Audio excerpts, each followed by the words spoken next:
Hi friends, ఎలా ఉన్నారండి? అందరు బాగున్నారా? నేను కూడా చాలా బాగున్నాను. ఇదిగోండి, నిన్న డిమార్ట్కి వెళ్ళి సరుకులు తీసుకొచ్చాము. ఈవినింగ్ టైంలో వెళ్ళాము. ఫుల్గా రష్ ఉంది చూడండి డిమార్ట్లో అయితే. అబ్బా, ఇంకా కాలు పెట్టేకి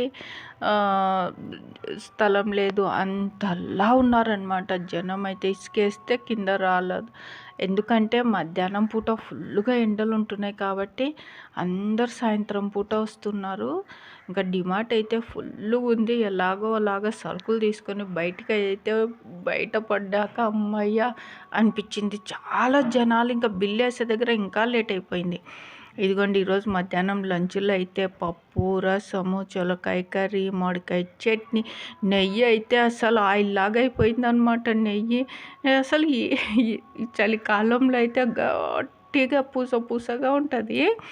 ఇదిగోండి, నెయ్యి చూడండి ఎలా ఉందో చూడండి, ఆయిల్ లాగా ఉంది.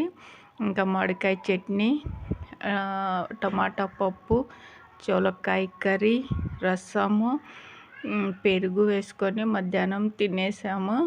ఇంకా తర్వాత మళ్ళీ ఇదిగోండి సమోసాలు తెచ్చుకున్నాము. బయట నుండి కొనుక్కొచ్చుకునేటివి సమోసాలు కూడా బాగున్నాయి. టేస్ట్ సూపర్ ఉందన్నమాట, వేడివేడిగా.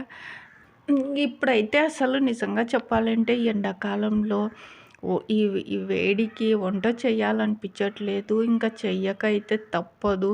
ఇదిగోండి, మళ్ళీ ఈవినింగ్ టైంలో చపాతి ఇంకా చొలకాయ కర్రీ ఉంది కదా, ఇంకా అదే వేసేసుకొని తినేసినాము. కానీ ఎక్కువ లిక్విడ్ తీసుకోండి. ఎండలు అయితే విపరీతంగా ఉన్నాయి కాబట్టి మజ్జిగ, రాగి జావా, తర్వాత వచ్చేసి ఏమన్నా ఫ్రూట్ జ్యూసులు, ఇంకా నీళ్ళు ఎక్కువ తాగండి. ఎండలు అయితే ఇంకా విపరీతంగా ఉన్నాయి. ఈసారి ఎక్కువ ఉన్నాయా అనిపిస్తుంది ఎండలు అయితే.